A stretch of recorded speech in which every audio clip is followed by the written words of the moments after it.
ሰላም ጤና ይስጥልኝ ውድ ቤተሰቦቻችን፣ ይህ ተራራው ሚዲያ ነው።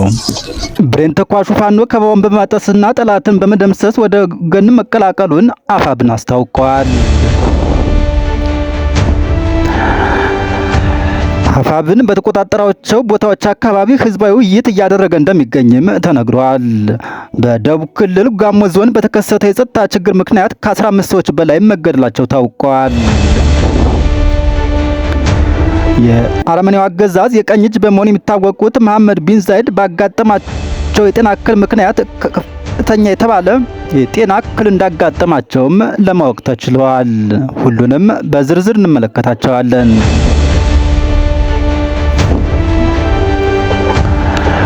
ቀዳሚ ወዳደረግነው መረጃ ስናልፍ ብሬን ተኳሹ ፋኖ ከበባውን በመጣጠስና ጠላትን በመደምሰስ ወደ ወገን መቀላቀሉን አፋብን አስታውቋል።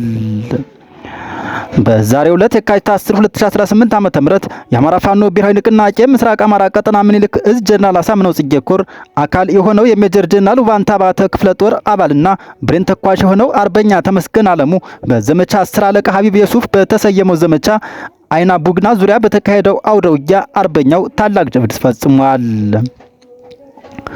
በዚህ አውደ ውጊያ የብሬን ጠበብቱ አርበኛ ተመስገን አለሙ ከአይና ከተማ በስተደቡብ ምዕራብ አቅጣጫ መስቀለ ክርስቶስ ሶራ ሜዳ ላይ ለወገን ሽፋን እየሰጠ ባለበት ጊዜ በሌላ አቅጣጫ በብልጽግና መከላከያ ሰራዊት ከበባ ውስጥ ገብቶ የነበረ ቢሆንም የአማራን ሕዝብ አድራ ተሸክሜ አንዲት ጥይት ለራሴ ማጥፊያ እስክትቀር ድረስ ተፋልሜ እሰዋለሁ እንጂ ወገኖች ያላስተማሩኝን የምን እጅ መስጠት ነው በማለት በሁለት አቅጣጫ የነበረውን ከበባ በመስበር ከ10 በላይ የጠላት ኃይል በመደምሰስ ወደ ወንድሞቹ ኮራጀንን እያለ መቀላቀሉ ታውቋል።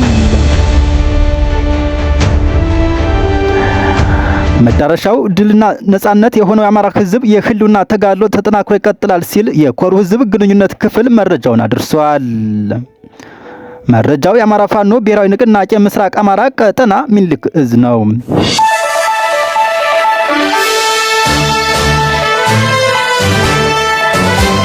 አማራ ፋኖ ብሔራዊ ንቅናቄ ደቡብ አማራ ቀጠና አሳምነው እዝ ከሰም ሁለተኛ ኮር ኃይለ ማርያም ማሞ ክፍለ ጦር ወደ ክፍለ ጦር ካደገበት ጊዜ ጀምሮ በነበረ ግዳጅ አፈጻጸምና ድርጅታዊ ስራዎች ዙሪያ ሰፊ ውይይት ማድረጉም ታውቋል። የአፋብን ደቡብ አማራ ቀጠና አሳምነው እዝ ስር የሚገኘው ከሰም ሁለተኛ ኮር ኃይለ ማርያም ማሞ ክፍለ ጦር ወደ ክፍለ ጦር ካደገበት ጊዜ ጀምሮ ባሉ የውጊያና የድርጅታዊ ስራዎች ዙሪያ ሰፊ የተሃድሶ ፕሮግራም አድርጎ ክፍለ ጦሩን ባከናወነው የዚህ የግምገማና የንቅናቄ መድረክ ላይ 3 ዋና ዋና አጀንዳዎች ትኩረት ተሰጥቶባቸዋል።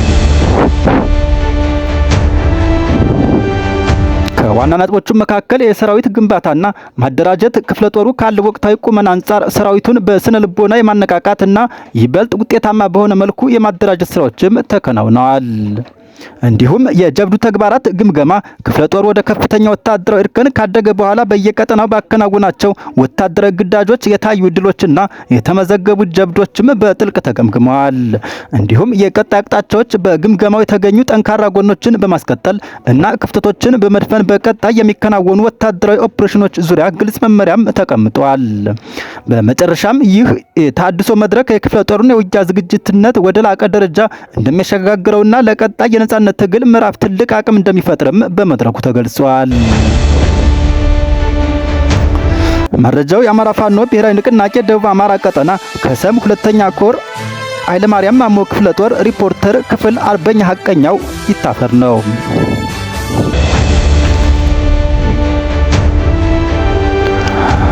በጋሞ ዞን በተከሰተ ግጭት ከ15 ሰዎች ተገደሉም ሲሆን በደቡብ ኢትዮጵያ ክልል ጋሞ ዞን አርባ ምንጭ ዙሪያ ወረዳ በተቀሰቀሰ ግጭት ከ15 ሰዎች መገደላቸውን ነዋሪዎችና አካባቢውን የወከሉ የህዝብ ተወካዮች ምክር ቤት አባላት ገልጸዋል። ነዋሪዎቹና የምክር ቤት አባሉ እንዳሉት ሰዎቹ የተገደሉት ከትላንት በስቲያ እሁድ እና ትላንት ሰኞ በወረዳው ዘይሴ ወዘቃና ዘይሴ ደንበሌ በተባለ ቀበሌያት በተቀሰቀሰ ግጭት መሆኑን አስረድተዋል። አንድ ለደህንነታቸው ሲሉ ስማቸው እንዳይጠቀስ የጠየቁ የዛይሴ ደንቢሌ ቀበሌ ነዋሪ ግጭቱ ከትላንት በስቲያ እሁድ 10 ሰዓት ላይ ተከስቶ እስከ ትላንት ሰኞ ቀትር ድረስ መቀጠሉን ለዶይቼ ቬለ ተናግረዋል። በፖሊስ አጀብ ተሽከርካሪ ተጭነው በቀበሌው በማለፍ ላይ የነበሩ የጋሞ ዞን የጸጥታ አባላት ድንጋይ ተወርሮብናል በሚል የወረወረውን ሰው ለመያዝ ወደ መንደሮች መግባታቸውን የጠቀሱት እኚህ የቀበሌው ነዋሪ የጸጥታ አባላቱ በየቤቱ መግባት መጀመራቸውን ተከትሎ ግጭቱም እንደተነሳ አስታውቀዋል። የጸጥታ አባላቱ በመንደሩ ላይ በከፈቱት ተኩስ ወላጅ አባቶቻችንን ጨምሮ የ5 ሰዎች ሕይወት አልፏልም ሲሉ ገልጸዋል። የዛይሴ ምርጫ ክልልን በመወከል የህዝብ ተወካዮች ምክር ቤት አባል አቶ አብርሃም አሞሽ የጸጥታ አባላቱ በቀበሌያት ከፈቱት ባሉት ተኩስ በዛይሴ ወዘቃ ቀበሌ 7 እና በዛይሴ ደንብሌ ቀበሌ ደግሞ 8 ሰዎች መገደላቸውን ተናግረዋል።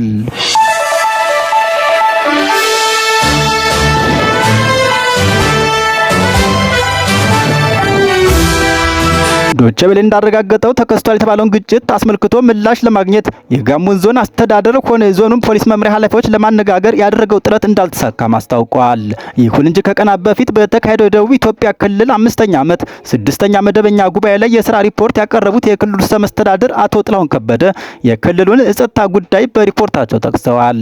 ርዕሰ መስተዳድሩ ጥላሁን በስም ባልጠቀሷቸው ነገር ግን በአንዳንድ የክልሉ አካባቢዎች ባሏቸው ስፍራዎች ላይ ከአደረጃጀት ጥያቄ፣ ከማንነት፣ ከሃይማኖት ጽንፈኝነት እና ከመሬት ወረራት ጋር በተያያዘ ግጭቶች መከሰታቸውንም ተናግረዋል።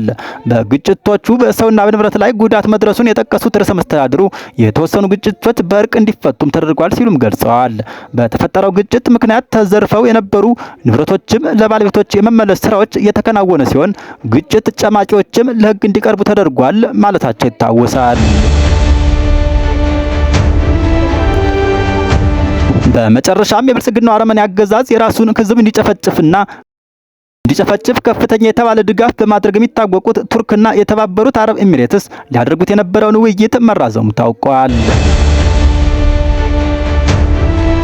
መሐመድ ቢን ዛይድ ባጋጠማቸው ህመም ምክንያት ኤርጋዶን ወደ ተባበሩት አረብ ኤሚሬትስ ሊያደርጉት የነበረው ጉብኝት ተራዝሟል። የቱርክ ፕሬዝዳንት ረሲብ ጣይብ ኤርጋዶን ወደ ተባበሩት አረብ ኤሚሬትስ ሊያደርጉት የነበረው ጉብኝት የተራዘመበትም ፕሬዝዳንቱ ጉብኝቱን ያራዘሙት ከተባበሩት አረብ ኤሚሬትስ ፕሬዝዳንት ሼክ መሐመድ ቢን ዛይድ አል ናህያን ጋር በስልክ ከተነጋገሩ በኋላ እንደነበረም ለማወቅ ተችሏል። ኤርጋዶን በስልክ ንግግራቸው ፕሬዝዳንት መሐመድ ቢን ዛይድ በገጠማቸው የጤና እክል ምክንያት ውይይቱን ማካሄድ እንዳልተቻለም ገልጸዋል። በአሁኑ ሰዓትም መሐመድ ቢን ዛይድ